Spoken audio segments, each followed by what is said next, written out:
मेरे प्रिय भाई और बहनों, हम सभी मनुष्य हैं और मनुष्य होने के नाते हम सभी का एक विशेष अनुभव है, पाप।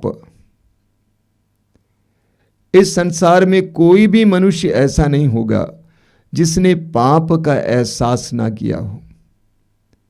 रोमियों की पत्र के अध्याय 3 उसके वाक्य 23 में संत पौलुस कहते हैं कि सबने पाप किया है, एवरीबॉडी, सबने पाप किया है।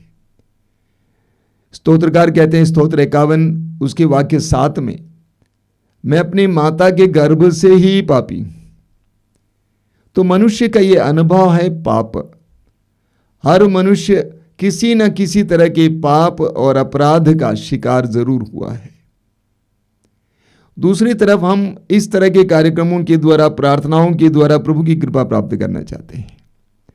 मैं जानता हूं कि आप इस प्रार्थना में भाग ले रहे हैं, इन वचनों को सुन रहे हैं ताकि आपको प्रभु की कृपा मिले, आपको प्रभु से चंगाई मिले, जीवन में तरक्की मिले, अलग अलग प्रकार की कृपाएं प्राप्त हों। एक तरफ हम पाप का अनुभव करते हैं और दूसरी तरफ हम कृपा भी महसूस करना चाहते हैं। हमें क्या करना चाहिए? ऐसी अवस्था में हमें क्या करना चाहिए? इस्यास नबी अध्याय 30 उसके वाक्य 15 में प्रभु कहते हैं, जवाब के रूप में प्रभु देते हैं। प्रभु कहते हैं पश्चाताप और स्वीकृति में तुम्हारा कल्याण है। पश्चाताप और स्वीकृति में तुम्हारा कल्याण है। प्रभु कहते हैं पश्चाताप और स्वीकृति के द्वारा तुम्हारे लिए कल्याण का द्वार खुल जाएगा। पश्चाताप और स्वीकृति में सबसे पहले स्वीकृति का मतलब क्या है? स्वीकार करना। क्या स्वीकार करना? कि मैं कमजोर हूं, मैं दुर्बल हूं, मैं पापी हूं, मेरे जीवन की बहुत सारी व्यथाओं का मुख्य कारण मैं हूं, मैंने अपराध किया है, मैंने अपने आप को तोड़ दिया है। ये स्वीकार करना कि मैं पापी हूं, मैं दुर्बल हूं। आप पढ़ेंगे इस्यास नबी के ग्रंथ की अध्याय 6 उसके वाक्य 2 में लिखा हुआ है। प्रभु कहते हैं मैं उन लोगों पर कृपा दृष्टि करता हूं जो विनम्र हैं, पश्चातापी हैं और श्रद्धा से मेरी वाणी सुनते हैं। प्रभु कहते हैं मैं उन लोगों पर कृपा दृष्टि करता हूं जो विनम्र हैं, पश्चातापी हैं और श्रद्धा से मेरी वाणी सुनते हैं। यानी प्रभु कहते हैं कि मैं पश्चातापियों पर अपनी दया दृष्टि दिखाता हूं, अपनी कृपा दृष्टि दिखाता हूं। जो अपने पाप को स्वीकार करता है, मेरी दृष्टि उस पर बनी हुई है, मेरी कृपा दृष्टि उस पर बनी हुई है। स्तोत्रकार कहता है स्तोत्र 51 उसके वाक्य 19 में, हे प्रभु तू एक पश्चातापी दीनहीन हृदय का तिरस्कार नहीं करेगा। तू एक पश्चातापी दीनहीन हृदय का तिरस्कार नहीं करेगा। मैं विश्वास करता हूं एक पश्चातापी का जो अपने पाप को स्वीकार करता है तो उसका तिरस्कार कर ही नहीं सकता है। लेकिन इस दुनिया में बहुत सारे लोग अपने पापों को स्वीकार करने को तैयार नहीं हैं। सबसे पहले एक वर्ग है जो पाप को ही नहीं मानते हैं। वे कहते हैं कि पाप अपराध नाम की चीज नहीं होती है, कानून होता है, कानून के विरुद्ध जो पाप है अपराध है, वरना कोई पाप या अपराध धर्म अधर्म होता नहीं है। उन्होंने धर्म अधर्म का विभेद खो दिया है, पाप पुण्य का विभेद खो दिया है। उन्होंने पाप बोध खो दिया है। आधुनिक इंसान की एक बहुत बड़ी कमजोरी है, उसने पाप बोध खो दिया है। वो कुछ भी कर सकता है, अपने स्वार्थ की पूर्ति के लिए वो किसी को मार भी डाल सकता है, किसी के साथ अन्याय भी कर सकता है, किसी के साथ व्यभिचार भी कर सकता है। अगर कानून ना पकड़े तब तक वो सही है। उनका हृदय कठोर है, उनका अंतःकरण मर चुका है, उनके अंदर पाप बोध नहीं है। दूसरे वर्ग के लोग हैं जो मानते हैं पाप अधर्म है, लेकिन वे ये भी मानते हैं पाप करेगा तो दंड मिलेगा, अधर्म करेगा तो उसका कर्म भोगना ही पड़ेगा। वे किसी ईश्वर पर विश्वास नहीं करते हैं जो इन पापों के दंड को ले सकता है, उससे किसी को छुटकारा दे सकता है। उनका मानना है अपराध किया, पाप किया तो उसको दंड मिलना अनिवार्य है, उसका कर्म भोगना अनिवार्य है। वे ईश्वर पर विश्वास नहीं करते जो इसको क्षमा कर सकता है। तीसरे वर्ग के लोग हैं जो विश्वास करते हैं कि ईश्वर दयालु है, करुणामय है, हमारे पापों को क्षमा करता है, लेकिन ईश्वर की करुणा पर उनका भरोसा कम है। वे इस बात को विश्वास नहीं कर पाते हैं कि ईश्वर ने हमें क्षमा किया है या ईश्वर हमें क्षमा कर सकता है। उनका भरोसा कम है, इसीलिए वे पाप बोध में, अपराध बोध में, दोष भावना में जीवन जीते हैं। अपने को कोसते हैं, दूसरों को कोसते हैं, ईश्वर को कोसते हैं। अपराध बोध में, दोष भावना में जीवन जीते हैं। यूदास करयोती को उदाहरण लीजिए, यूदास करयोती का उदाहरण लीजिए। यूदास को इस बात का एहसास हुआ कि मैंने एक धर्मात्मा के साथ अपराध किया है, मैंने यीशु को पकड़वाकर बहुत बड़ा अपराध किया है, लेकिन वो ईश्वर की करुणा पर विश्वास नहीं करता था, भरोसा नहीं था, इसीलिए उसने जाकर आत्महत्या की। तो इस संसार में बहुत सारे लोग अपने पापों को स्वीकार करने को तैयार नहीं। एक चौथा वर्ग है, वे ये जानते हैं कि पाप है, वे ये भी जानते हैं कि ईश्वर दयालु है, लेकिन उनका अहंकार उनको पाप स्वीकार करने के लिए प्रेरणा नहीं देता है। अहंकार के कारण पाप स्वीकार नहीं करते हैं। प्रभु का वचन कहता है, पश्चाताप और स्वीकृति में तुम्हारा कल्याण है। पश्चाताप और स्वीकृति में तुम्हारा कल्याण है। जब हम पाप स्वीकार करते हैं, हमारे लिए अनुग्रह का द्वार खुल जाता है। एक सच्चाई है मेरे भाई और बहनों, पवित्र ग्रंथ बाइबल हमें सिखाती है। जब हम अपने पापों को स्वीकार करते हैं, हमारे लिए अनुग्रह का भंडार खुल जाता है। हमें लूकास के सुसमाचार के अध्याय 7 में एक नारी के बारे में पढ़ने को मिलता है। प्रभु यीशु सिमियोन नामक एक धनी इंसान के यहाँ पे भोजन पे बैठे थे, और उस पापनी नारी को पता चला कि यीशु सिमियोन के घर पे भोजन पे बैठे हैं। बड़ी हिम्मत बांधकर वो नारी उस घर के अंदर प्रवेश करती है। हालांकि सभी लोग उसको जानते थे कि वो एक पापिनी नारी है, एक बुरी औरत है। वह बड़ी हिम्मत के साथ सिमियोन के घर पे आ जाती है और प्रभु जिस कक्ष में भोजन कर रहे थे वहां पर पहुंच जाती है, प्रभु के चरणों के करीब खड़ी हो जाती है और इस कदर आंसू बहाती है कि यीशु के चरण उसके आंसुओं से भीग जाते हैं। सिमियोन ने अपने दिल में सोचा कि ये इंसान नहीं जानता है कि ये किस तरह की नारी है, और वो यीशु के चरणों को अपने केशों से पोंछ रही थी। क्या इनको नहीं मालूम कि किस तरह की नारी है कि इनके पैरों को छू रही है? वो नारी आंसुओं को बहा बहा कर अपने पापों को स्वीकार कर रही थी। कितनी सुंदर स्वीकृति की अभिव्यक्ति है, कितना सुंदर पाप स्वीकार है। एक वचन भी नहीं बोलती है, बस आंसू बहाती है। मालूम प्रभु यीशु ने उस नारी से क्या कहा? वचन 50 में आप पढ़ेंगे, यो लूकास अध्याय 7 वाक्य 50 में आप पढ़ेंगे। प्रभु ने कहा, नारी तुम्हारे विश्वास ने तुम्हारा उद्धार किया है, तुम्हारे विश्वास ने तुम्हारा उद्धार किया है।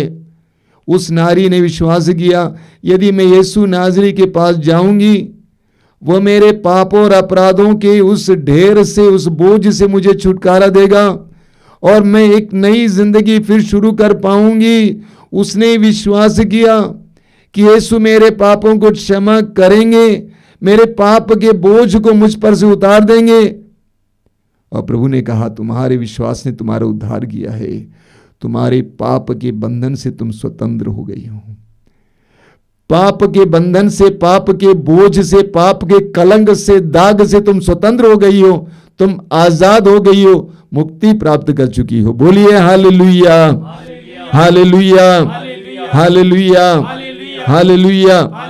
प्रवक्ता ग्रंथ के अध्याय 20 उसके वाक्य 4 में लिखा हुआ है, जो अपना अपराध स्वीकार करता है उसे कोई हानि नहीं होगी। कितनी सुंदर बात है, कितना सुंदर वचन है। लिखा हुआ है, जो अपना अपराध स्वीकार करता है उसे कोई हानि नहीं होगी। आपने कितना ही बड़ा अपराध क्यों ना किया हो, कितने ही बड़े पाप क्यों ना किए हो, अगर आपने अपने अपराध को स्वीकार किया प्रभु के सामने, वचन कहता है आपको कोई हानि नहीं होगी। बोलिए हालेलुया, हालेलुया, हालेलुया। अय्यूब का ग्रंथ अध्याय 22 वाक्य 21, बहुत जबरदस्त वचन है। अय्यूब का ग्रंथ अध्याय 22 वाक्य 21 में प्रभु कहते हैं, ईश्वर से मेल कर लो और तुम्हें फिर सुख शांति प्राप्त होगी। ईश्वर से मेल कर लो और तुम्हें फिर सुख शांति प्राप्त होगी। क्या तुमने अपने अपराध के द्वारा, पाप के द्वारा अपने सुख को गंवा दिया है, अपनी शांति को गंवा दिया है, अपने धन को गंवा दिया है, अपने नाम को गंवा दिया है, अपने स्वास्थ्य को गंवा दिया है, अपने परिवार को बर्बाद किया है? वचन कहता है प्रभु से, ईश्वर से मेल कर लो और तुम्हें फिर सुख शांति प्राप्त होगी। प्रभु यीशु ने हमारे सामने कितना सुंदर दृष्टांत रखा है। लूकास के सुसमाचार के अध्याय 15 उड़ाव पुत्र का दृष्टांत शायद मैं सोचता हूं सुसमाचार का सबसे मर्मस्पर्शी दृष्टांत है। उस दृष्टांत में हम पढ़ते हैं बेटा अपनी सारी संपत्ति उड़ा देता है, बाप से प्राप्त सारी संपत्ति को उड़ा देता है बुराई में, वेश्याओं में, ऐश आराम में, मनोरंजन में। सारी संपत्ति उड़ाने के बाद, गंवाने के बाद परदेश में वो एक नौकर का काम करता है। इतने बड़े धनी इंसान का बेटा परदेश में नौकर का काम करता है, सुअर चराता है। अचानक वो होश में आ जाता है कि मैंने क्या कर दिया है, मेरी क्या दशा है। और उसने कहा कि मैं उठूंगा और अपने पिता के भवन जाऊंगा, पिताजी से कहूंगा कि मैंने आपके विरुद्ध और स्वर्ग के विरुद्ध अपराध किया है, मैं आपका पुत्र कहलाने योग्य नहीं हूं, मुझे एक दास के रूप में अपने घर पे रख लीजिए। बेटा अपने पिता के भवन की ओर चल पड़ता है। वचन में लिखा हुआ है, प्रभु यीशु कहते हैं पिता ने पुत्र को दूर से देखा, पिता ने पुत्र को दूर से देखा, पिता उसकी ओर दौड़ पड़ता है और उसको गले से लगाता है। पुत्र की एक भी बात नहीं सुनता है, उसको गले से लगाता है, उसके लिए चप्पल का प्रबंध करता है, अंगूठी का प्रबंध करता है, कपड़े का प्रबंध करता है, भोज का प्रबंध करता है। वचन कहता है ईश्वर से मेल कर लो, तुम्हें फिर सुख शांति मिलेगी। ईश्वर से मेल कर लो, अपने पाप को स्वीकार कर लो, तुम्हें फिर सुख शांति मिलेगी। एक बहुत जबरदस्त वचन आप मिलता है सूक्ति ग्रंथ की अध्याय 28 उसके वाक्य 13 में।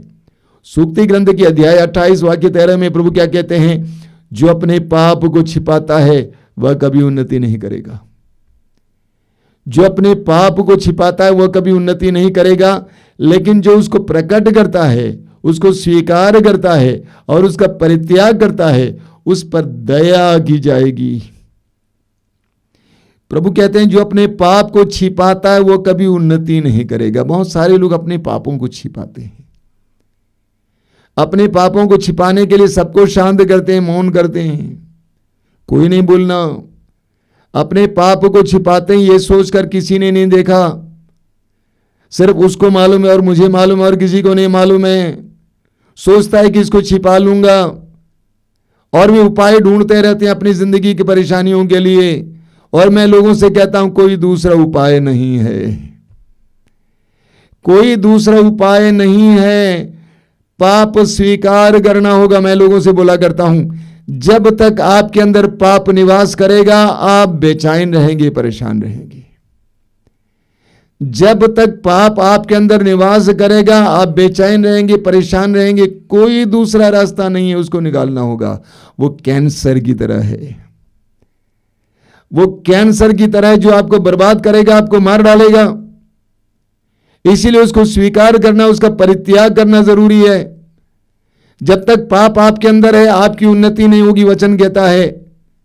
इसीलिए उसको स्वीकार करना होता है। मैं अक्सर लोगों से बोला करता हूं आप पाप को पचा नहीं सकते, आप पाप को पचा नहीं सकते। पाप को स्वीकार करना होगा, प्रकट करना होगा। यही कारण है हमने देखा है बहुत सारे विशेष करके कैथोलिक भाई बहन जो साधनाओं में जाते हैं और पवित्र वचन सुनने के बाद उनको पाप का बोध होता है। देखिए पाप का बोध हमें तभी मिलता है जब हमारे अंदर पवित्र आत्मा कार्य करने लगता है। इसीलिए प्रभु यीशु ने स्वयं कहा है यूहन्ना के समाचार के अध्याय 16 में कि पवित्र आत्मा ही हमें पाप बोध देता है। जब आप पवित्र वचनों को सुनने लगते हैं, आपके अंदर अचानक पवित्र आत्मा कार्य करने लगता है, तो आपको पाप बोध होता है, अपने पापों का एहसास होता है। कई जगहों पर मैंने देखा है जहां पर कन्वेंशन दिया जाता है, पवित्र आत्मा उनके जीवन में कार्य करने लगता है, उनको पाप बोध होता है, इस बात का एहसास होता है कि हमने पाप किया है। हमारे आश्रम में हजारों की संख्या में लोग आते हैं। जब सबसे पहले लोग आते हैं उनको इस बात का ख्याल नहीं होता है। धीरे ही धीरे पवित्र वचन सुनने के बाद, प्रार्थना करने के बाद उनको अपनी गंदगी और अपने अपराधों का एहसास होता है, वे रोने लगते हैं। एक जगह पर अभी मुझे याद है, राजस्थान में सभा चल रही थी। उस सभा के पीछे एक लड़का था। वो लड़का वचन सुनने के बाद दौड़ के आगे की ओर आया, ये कहकर कि मुझे पाप स्वीकार करना, मुझे पाप स्वीकार करना है। तो पवित्र आत्मा ही हमें पाप बोध दे सकता है। जब हम अपने पापों को स्वीकार करते हैं तो हमारे लिए कृपाओं का भंडार खुल जाता है। यही कारण है कई कैथोलिक भाई बहन अच्छा पाप स्वीकार संस्कार ग्रहण करने के बाद उनके जीवन में जो बाधाएं थी, बाधाएं मिट जाती हैं, उनके लिए कृपा का द्वार खुल जाता है। बोलिए हालेलुया, हालेलुया, हालेलुया, हालेलुया। यूहन्ना के पहले पत्र के अध्याय 1 उसके वाक्य 9 में संत यूहन्ना कहते हैं, यदि हम अपने पाप को स्वीकार करते हैं, यदि हम अपने पाप को स्वीकार करते हैं तो प्रभु हमारे पापों को क्षमा करेगा और हमें अधर्म से छुड़ाएगा। जब हम अपने पाप को स्वीकार करते हैं क्या होता है? सबसे पहले प्रभु हमारे पापों को क्षमा करते हैं, दूसरा हमें अधर्म से छुड़ाते हैं। जिस बुराई में आप फंसे हुए थे, जिस बंधन में आप थे, हो सकता है कि आप नशे के बंधन में थे, आप कोई अवैध रिश्ते के बंधन में थे, गलत रिश्ते के बंधन में थे, गंदी आदत में थे। जब आप सच्चा पाप स्वीकार करते हैं, अपना दिल खोलकर प्रभु के सामने पापों के लिए माफी मांगते हैं, तो प्रभु ये 2 कार्य आपके जीवन में करेंगे। सबसे पहले आपके किए हुए पापों को क्षमा करेंगे और दूसरा है प्रभु आपको उस अधर्म से छुड़ाएंगे, उस बुराई से बचा लेंगे, आपको स्वतंत्र करेंगे। Hallelujah, hallelujah, hallelujah, hallelujah, hallelujah, hallelujah. तो प्रभु अपने पवित्र वचन में कहते हैं, पश्चाताप और स्वीकृति में तुम्हारा कल्याण है। पश्चाताप और स्वीकृति में तुम्हारा कल्याण है। जोएल का ग्रंथ अध्याय 2 उसके वाक्य 12 और 13 में आपने सुना है, प्रभु कहते हैं, अब तुम वापस आ जाओ, अब तुम वापस आ जाओ। अंग्रेजी में उसका अनुवाद है, even now return to me. अब भी तुम वापस आ जाओ। तुमने सब कुछ बर्बाद किया, तुमने अपने सारे अवसरों को गंवा दिया, तुमने धन गंवा दिया, तुमने अपना नाम बर्बाद किया, तुमने अपने परिवार को बर्बाद किया, अपने ही अपराधों के द्वारा। कोई बात नहीं, प्रभु कहते हैं, अब भी तुम वापस लौट आओ, अब भी तुम वापस लौट आओ। मेरे प्रिय भाई और बहनों, सच्चे पाप स्वीकार के जरिए हमारे लिए और हमारे परिवार के लिए अनुग्रह का द्वार खुल जाएगा। हमारे लिए और हमारे परिवार के लिए अनुग्रह का द्वार खुल जाएगा। अवसर ढूंढिए पाप को स्वीकार करने के लिए। याकूब अपने पत्र के अध्याय 5 में कहते हैं, एक दूसरे से अपना पाप स्वीकार करें। आसान नहीं है, कठिन है। प्रभु को धन्यवाद कि कैथोलिक कलीसिया में पाप स्वीकार संस्कार की विधि है, जहां पर एक विश्वासी और एक पुरोहित जो भी हों, एक दूसरे पुरोहित के पास जाकर अपने पापों को बताता है और वो पुरोहित उन बातों को रहस्य में रखता है, प्रभु की ओर से सलाह देता है, प्रभु की ओर से पाप क्षमा देता है। हमें पाप के बंधन से आजाद किया जाता है। जो कैथोलिक भाई बहन हैं, इस संस्कार को समय समय पर स्वीकार करना। मैं लोगों से कहता हूं कि जब पानी उपलब्ध है तो नहाते क्यों नहीं हो? जितनी बार हो सके पाप स्वीकार करते हुए हम अपनी आत्मा को स्वच्छ रखें, हम अपने हृदय को स्वच्छ रखें, हम अपने अंतःकरण को स्वच्छ रखें, ताकि हर समय हम प्रभु की कृपा को प्राप्त करने के लिए तैयार रहें। बोलिए hallelujah, hallelujah, hallelujah, hallelujah, hallelujah. पाप स्वीकार के द्वारा हमारे लिए अनुग्रह और आशीष का भंडार खुल जाता है। हम सुसमाचार में पढ़ते हैं कि प्रभु यीशु कलवारी पहाड़ पर क्रूस पर टंगे थे। उनके दाएं बाएं 2 डाकू टंगे थे। बाएं का डाकू लगातार यीशु को उपहास करता जा रहा था, लेकिन दाएं के डाकू ने यीशु को पहचान लिया और उसको अपने पाप का बोध हुआ। उसने महसूस किया कि हम जो भोग रहे हैं हमारी करनी का फल है। उसने यीशु की ओर मुड़कर कहा कि यीशु, जब आप अपने राज्य में होंगे मुझे भी याद करना। प्रभु ने उससे कहा, मैं तुमसे सच सच कहता हूं, आज ही तुम परलोक में मेरे साथ होगे। आज ही तुम परलोक में मेरे साथ होगे। अपने जीवन के अंतिम पल में उसने अपने पाप को स्वीकार किया और उसके लिए पश्चाताप किया। स्वर्ग का द्वार उसके लिए खुल गया और उसके द्वारा उसके परिवार के लिए आशीष का द्वार खुल गया।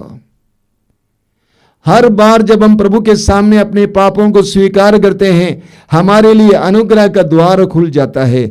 मेरे प्रिय विश्वासी भाइयों और बहनों, वचन को गंभीरता से लें। प्रभु कहते हैं, जो अपने पाप को छिपाता है वह कभी उन्नति नहीं करेगा, लेकिन जो अपने पाप को स्वीकार करता है और उसका परित्याग करता है, उस पर दया की जाएगी। आइए हम प्रार्थना करें। प्रभु यीशु, धन्यवाद देते हैं इस सुंदर समय के लिए, तेरी आशीष के लिए। अपने पवित्र वचनों के द्वारा तूने हमें समझाया है, पश्चाताप और स्वीकृति में हमारा कल्याण है। पश्चाताप और स्वीकृति में हमारा कल्याण है। जब तक पाप हमारे अंदर बसेगा तब तक हमारा कल्याण नहीं हो सकता है, जब तक कि हम पश्चाताप करें और स्वीकार ना करें। प्रभु यीशु, पाप स्वीकार करने की कृपा दीजिए।